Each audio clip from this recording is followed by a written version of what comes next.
मृत्यु वो शब्द जो एकमात्र सत्य है, जो इंसान में भेदभाव नहीं करती।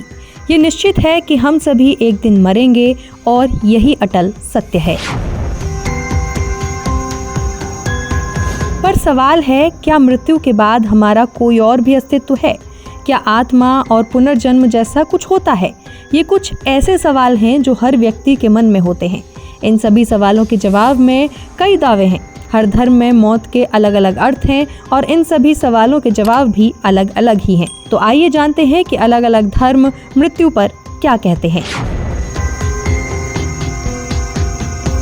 बात करें हिंदू धर्म में जीवन और मरण के अर्थ की, तो पवित्र हिंदू धर्म ग्रंथ भगवद गीता में इसके बारे में बताया गया है कि शरीर आत्मा के लिए कपड़े के समान है। जैसे कपड़ा खराब, मैला या पुराना हो जाने पर हम उसे बदल देते हैं, बिल्कुल उसी तरह आत्मा भी शरीर रूपी कपड़े को बदलती है और केवल शरीर बदलता है, आत्मा अमर रहती है। वो तब भी अस्तित्व में रहती है जब शरीर मर जाता है और फिर अन्य रूपों में पुनर्जन्म लेती है।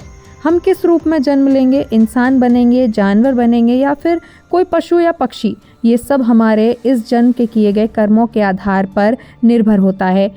साथ ही हिंदू धर्म में ये भी उल्लेख है कि हमें हमारे कर्मों के आधार पर ही मरने के बाद नर्क या फिर स्वर्ग की प्राप्ति होती है और केवल कुछ पुण्य आत्मा ही होती हैं जिन्हें जीवन और मरण के इस जाल से छुटकारा मिलता है और वे वैकुंठ धाम को चली जाती हैं।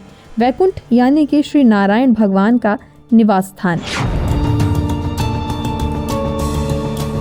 इस्लाम के अनुसार अगर देखा जाए तो मृत्यु का एक दूत है जो अल्लाह यानी कि उनके मजहब में मानने वाले ईश्वर की आज्ञा और योजना के अनुसार ही जीवन को समाप्त कर देता है।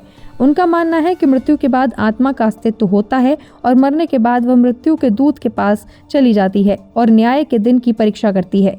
न्याय के दिन पृथ्वी पर उनके कार्यों के आधार पर उन्हें या तो जन्नत या फिर जहन्नुम मिलता है, जो एक तरीके से हिंदू धर्म के स्वर्ग और नरक से ही मेल खाता है। और माना जाता है कि जन्नत में उनके लिए हर सुख सुविधा का इंतजाम रहता है, तो वहीं जहन्नुम में उनकी जिंदगी बद से बदतर हो जाती है।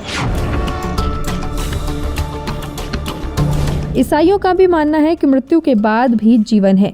वे यीशु यानी उनमें मेन गॉड या भगवान के पुनर्जन्म में विश्वास रखते हैं। उनका मानना है कि हम जो करते हैं उसके आधार पर हम स्वर्ग या नर्क में जाते हैं। लेकिन ईसाई धर्म के भीतर ज़्यादातर लोग पुनर्जन्म जैसे कॉन्सेप्ट या बातों में विश्वास नहीं करते हैं और इसे धकियानुसी सोच बताते हैं।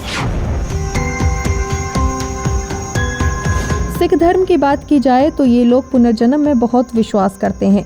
उनका मानना है कि एक आत्मा कई शरीरों से गुजरती है जब तक कि वह खुद को शुद्ध नहीं कर लेती और ईश्वर के साथ मिलकर एक नहीं हो जाती। सिख गुरुओं का कहना है कि जब आत्मा ईश्वर से अलग हो जाती है तो वह ईश्वर को प्राप्त करने के लिए कई शरीर बदलती है और खुद को नेक और अच्छे कामों में लगाकर रब यानी कि भगवान से फिर से मिलना चाहती है।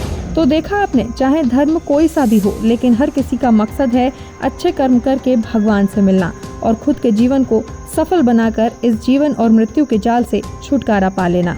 Bureau report, Bharat Shri.